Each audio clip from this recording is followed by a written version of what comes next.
Any wife would say, no, yeah, of course not. He's not part of MS-13, or he's not doing it. He's not a criminal. He's a good father. And then when asked and confronted about the restraining order she put on him for domestic violence, now she wants to shut her mouth and not say anything about that because it would make him look bad. It would make him look like a bad person.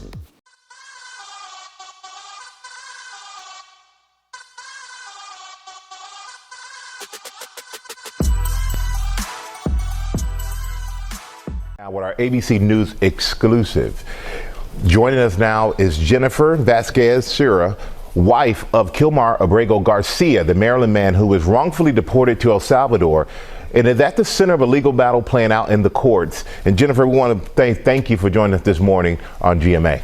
Thank you for having me. Yeah, we really appreciate you joining us. And we saw that Maryland Senator Chris Van Hollen, he flew to see your husband Wednesday. He released a photo of the two of them last night. What was it like for you to see that photo? It was very overwhelming. The most important thing for me, my children, his mom, his brother, his sibling, was to see him alive. And we saw him alive. Yeah, it was very, very overwhelming. Yeah, I think for all of us, we were all happy to see him alive. And what were you told your husband said in that meeting? Alive? Can you repeat your question? I'm sorry. What were you told your husband said in that meeting? It was just a message of love. So tell me a little bit about your husband. How long have you two been together, and what has your life been like with him? We've been together over 7 years. It's been amazing. He's very a loving husband, an amazing father. And we were just young parents trying to live the American dream. And we know you were living that dream until March 12th. That's when your husband was detained and sent back to El Salvador. Can you tell us what happened as you understand it, and how did you learn about his detainment? Yes, it's been 37 days since March 12th, since my husband was abducted. It's been an emotional roller coaster, honestly. But just knowing right now that he's alive, that day he was with our 5-year-old child, and we've continued, our faith has grown, and I keep him in my prayers to bring him back home. And how did you learn that he was detained? She didn't answer the question. He made a phone call to me, and what we thought was a regular traffic stop was not a regular traffic stop.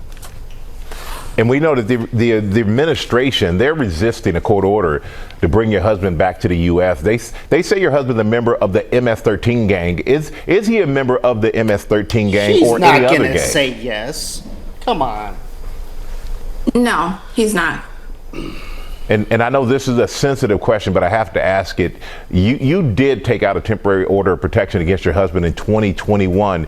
Were you in fear of your husband? My husband is alive. That's all I can say. She's not going to speak on it. Not going to push.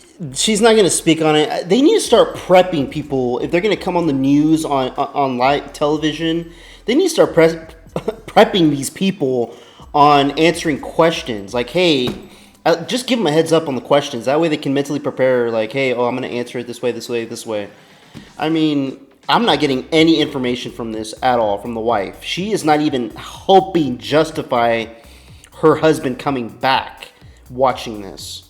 I think just watching this and hearing her speak and not even answering the question about the restraining order that she put against him years ago because of domestic violence that was been reported, and she's not wanting to speak on it, says a lot. Does she actually know any type of affiliation of him being in MS-13?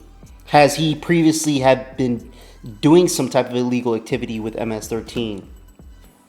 These are a lot of questions that, of course she's not going to speak on it, especially if she has kids with this man. Why would she? Why would she want to? She's going to be losing that security that he was providing them. That's why she's going to back him up. Makes sense. But I mean, if you know what's right and what's wrong, and then you're choosing to know that it's wrong, and you're doing it because you need to secure yourself and your family, it makes perfect sense. But on the eyes of the American public, they're not wanting him to come back. They don't want him to come back to this country. Let's hear what the rest of which this interview thing is. On that, apparently, but how much hope do you have that you're going to be reunited with your husband, and what keeps you and your family going? A lot of hope, and this fight still continues for Kilmar, for all the other Kilmars out there whose voice haven't been heard yet. I won't stop fighting until he returns home, until I know that he's safe. What are you doing? And if you could get your husband a message, what would you like to tell him right now? I will tell him that I love him, and I'm gonna still keep praying for him until he returns, and I will continue fighting the community, GASA, the unions, Mr. Van Hollen, everyone out here will still continue fighting for him and all the other Kilmars out there.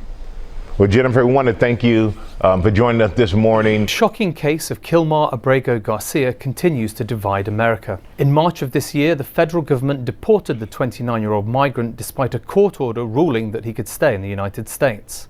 Abrego Garcia was born in El Salvador, but is now a married Maryland resident who has legal permission to remain in the country with his wife and 3 children. He was deported to El Salvador last month and tossed into CICOT, the Central American country's brutal mega prison. ICE called it an administrative error at the time, and the Supreme Court later ruled he should be returned to the US. However, the government said they couldn't help as he's no longer on US soil, and Salvadorian President Nayib Bukele said he would not intervene. Since then, evidence has emerged which muddies the waters, suggesting he may have had criminal ties after all. Eric Fatis, a founding partner at Vardner Fatis Elite Legal, explains how this new information could affect his current imprisonment. So in 2019, reports indicate that Mr. Garcia was outside of a Home Depot looking for day labor. He was with several other individuals. He is approached by law enforcement. Some reports indicate this was due to alleged loitering. Other reports indicate that it was due to sort of an immigration investigation and Mr. Garcia's alleged gang membership. When law enforcement is looking into this matter, they're trying to determine whether Mr. Garcia is associated with the MS-13 gang. And so they look at things like clothing and tattoos and associations with other individuals, criminal history, that sort of thing. Mr. Garcia did not have any criminal history, but he did have a Red Bulls hat, Chicago Bulls. And so according to some law enforcement authorities, they believe that associated Mr. Garcia with the MS-13 gang. No. On top of that, he is found to be among other gang members when he's approached by law enforcement. Okay. Moreover, there was a confidential informant who had told the government that Mr. Garcia was associated or a member of the MS-13 gang. And so for those reasons, Mr. Garcia was taken into custody. Now, it doesn't appear that there was any criminal conviction that resulted from this investigation. But instead, Mr. Garcia was put into immigration court proceedings. At the immigration court, Mr. Garcia successfully argued and convinced a judge that he could not be deported back to El Salvador because he faced persecution. This is usually due to fears of torture and physical violence, political persecution, that kind of thing. A judge agreed with him. So a judge imposed a withholding order. This withholding order prevented the government from... Why was his home country... Why was he a threat to his home country? Because he was being a good citizen there? I want to know exactly why. That alone right there is going to answer the justification of him getting deported back there. The Bulls hat, stupid reason. Everywhere, everybody wears a Chicago Bulls hat. That doesn't make you a fucking criminal. That's stupid. Him hanging around known MS-13 gang members, now that says something. Be careful who you hang out with and who you're affiliated with, because it can catch up to you. Whether it's in the past, I mean, it'll catch up to you. deporting Mr. Garcia to El Salvador. The judge also granted a work permit at the time, and so Mr. Garcia was allowed to stay temporarily in the country under those circumstances. Temporarily. So this case has generated a lot of controversy on both sides. It is emotionally charged. It implicates issues of due process, issues of a constitutional quantum. And so certainly folks are up in arms on both sides. The supporters of Mr. Garcia allege that he did not receive due process. He didn't receive adequate notice and an opportunity to be heard, which is really the bare minimum that the government requires in terms of due process and immigration removal proceedings.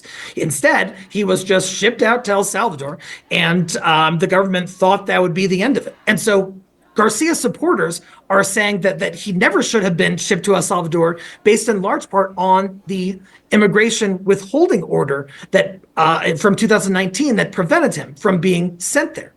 Now, the Trump administration is arguing a number of things. One is that, hey, this is a matter of foreign policy, and that foreign policy issue rests solely within the executive branch. And the executive branch has the power, according to them, to deport people who they believe are dangerous and members of what the administration believes is a terrorist organization, MS-13, the gang. The Trump administration is also saying that now that Mr. Garcia is in El Salvador, their hands are tied. They can't do a whole lot when this person is in the custody of a foreign sovereign, and that it would be in part up to the El Salvadoran government to try to send him back, which the president of El Salvador has said he is not going to do. How can I return him to the United States? Like, I smuggle him into the United States, or what do I do? Of course, I'm not going to do it.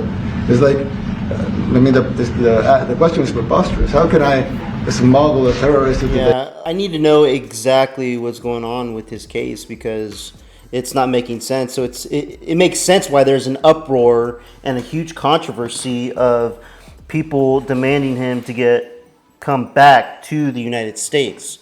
So this is interesting information.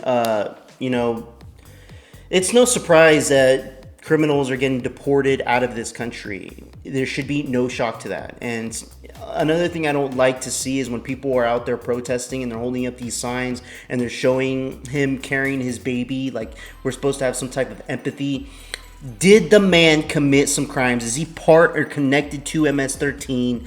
Find out. If he is, I don't care if he has somebody has a sign holding his baby. He is a criminal. He has done some things that he probably didn't pay for. Jail time, fines, whatever. We don't know what he was affiliated with. We cannot go off of the wife saying, no, he's not part of MS-13. That's not credible. That's not credible. Any wife would say, no, yeah, of course not. He's not part of MS-13. Or he's not doing it. He's not a criminal. He's a good father. And then when asked and confronted about the restraining order she put on him for domestic violence, now she wants to shut her mouth and not say anything about that, because it would make him look bad. It would make him look like a bad person. Makes sense. But no, I think the government knows something. For them, they said they're confirmed that he's MS-13, that he has connections with MS-13. Now, is there something the government knows that the wife doesn't? These are questions that need to be answered. So I can't really speak on it much now, and I'll try to find some more information on this guy, Kilmar Garcia, and see if there's more to the story. But from what it looks like right now, they're not sending him back. So let me know what you guys think in the comments below. Like and subscribe. I would appreciate it. Till next time, peace out, everybody.